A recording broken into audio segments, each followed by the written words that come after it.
2011 Ford Ranger XLT, and unfortunately my customer's truck, the front passenger caliper right here, has locked up and destroyed the brake pads and rotors. So in this video we'll be replacing the brake pads, the front rotor, and the front caliper for this front passenger side tire.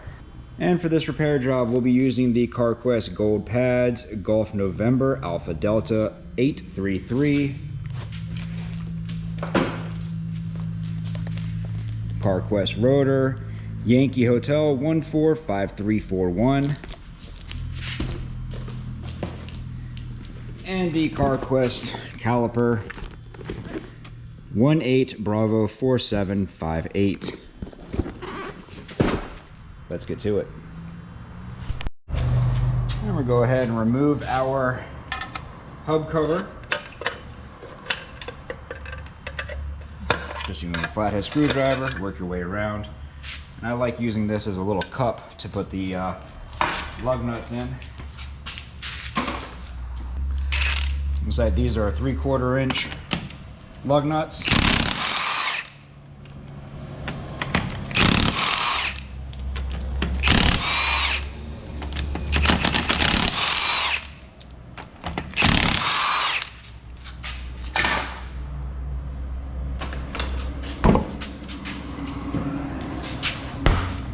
And your caliper bolts, located right here at the bottom and right here at the top. They are 14 millimeters.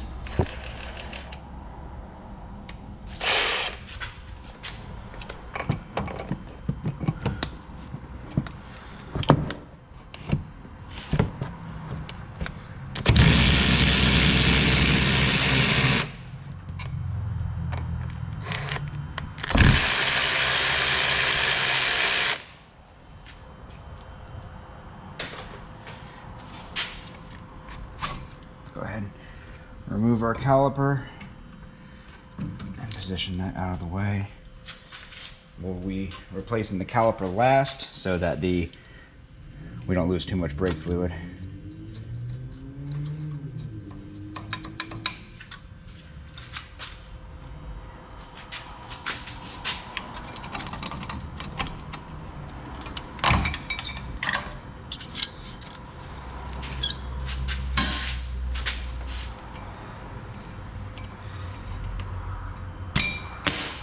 Out of there. And with the caliper and brake pad removed, we can remove the caliper mounting bracket, this bolt right here and this bolt right here. They are both 15 millimeter.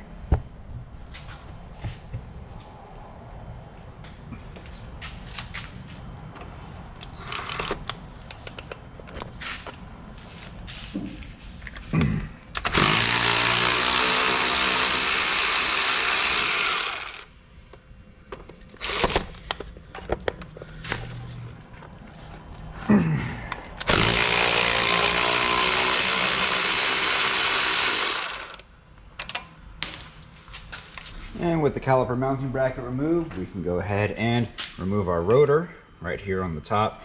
You see that we have these spun-on washers, which sometimes you can get lucky and spin them off, but it doesn't look like that's what's going to happen this time.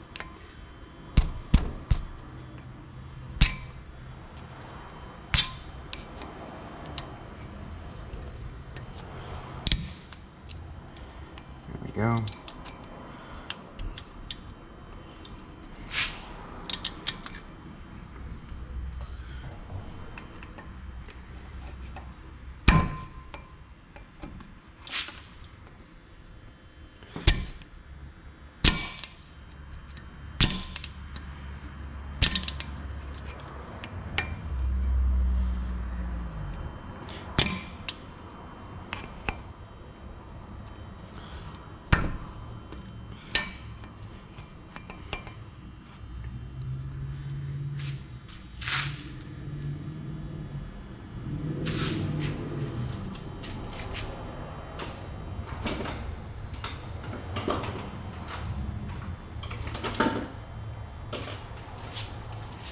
myself a very small screwdriver and squeeze it into this opening.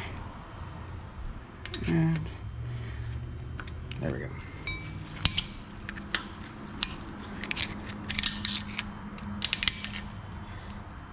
break one side, and you can peel it off.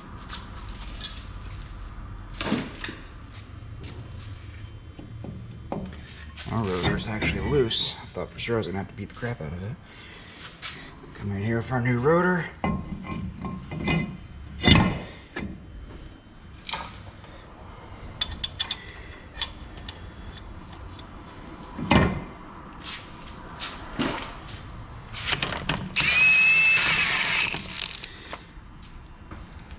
Just use a nut to hold the rotor flush so we don't have any issues with having to line up the caliper or anything like that later.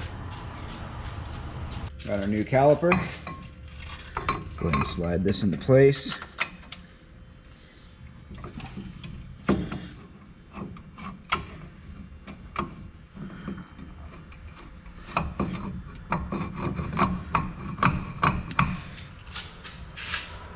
Starting our bolts, just a couple of turns by hand. Where'd it go?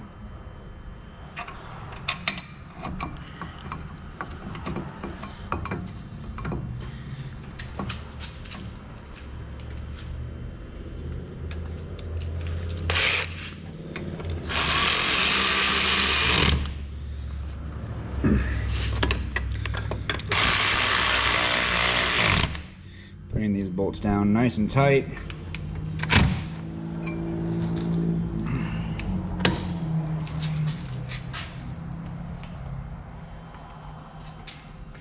Then we can come back in with our 14.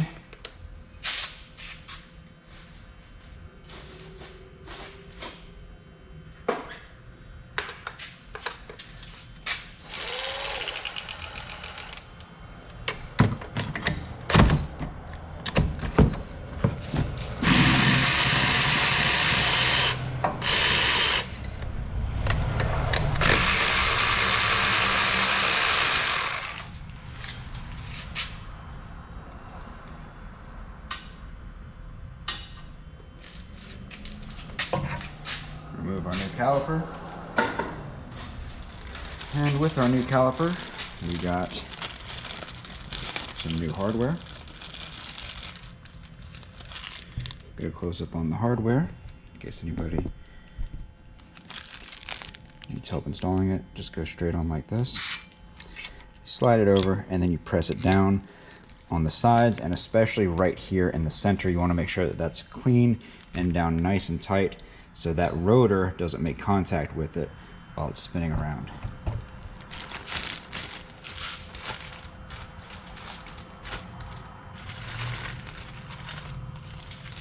Go ahead. Do the same thing to the top here.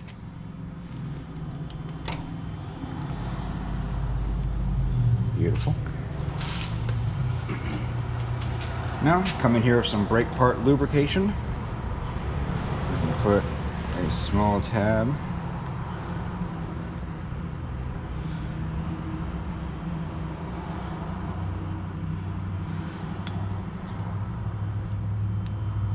right where the brake pad is going to be sliding back and forth, so that way they don't have an opportunity to lock up in the future.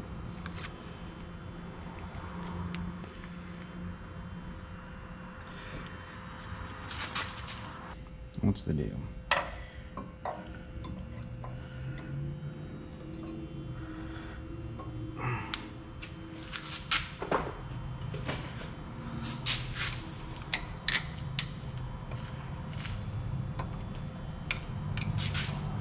You just need a little bit of persuasion to go in. You can see this tab right here on our new hardware wants to get in the way. So I just came over here with a screwdriver and pressed up on it while sliding the new rotor in. I'll try to get a shot doing that onto the rear brake pad.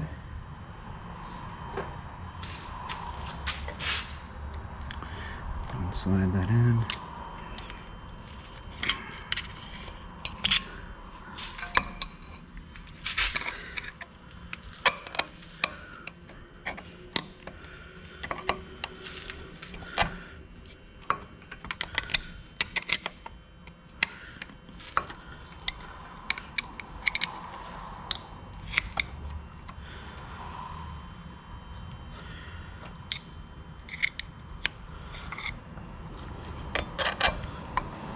goes.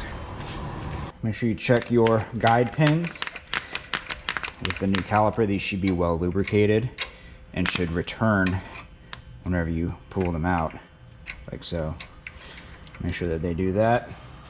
With our new caliper, we received a new banjo bolt with 2 copper washers, or crush washers if you want to call them that.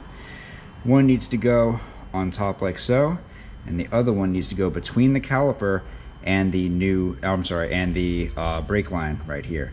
So it basically needs to sit something like this.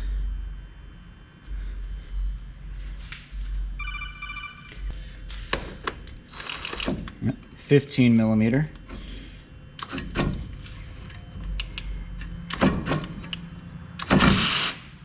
Whew, I was getting worried.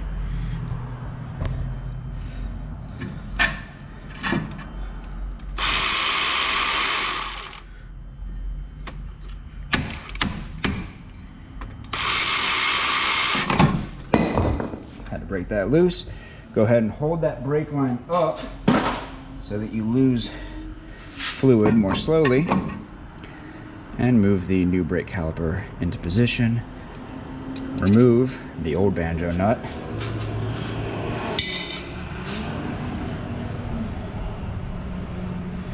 Put the new banjo nut in, and our crush washer going on the bottom as well.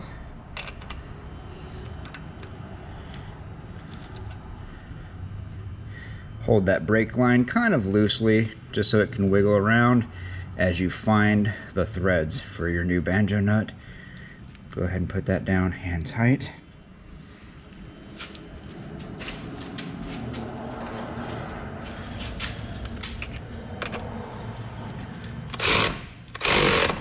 And put that down nice and tight.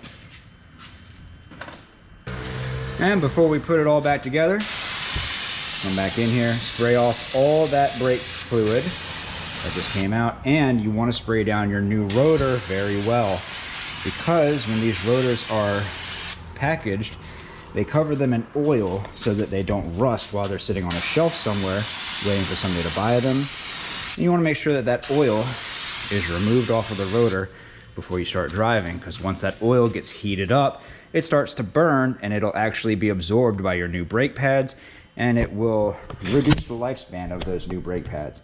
And obviously we want to avoid that as much as possible. So that's exactly what we're going to do.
Spray down a lot of this over here in case any brake fluid got onto anything, but I don't want that to wear away.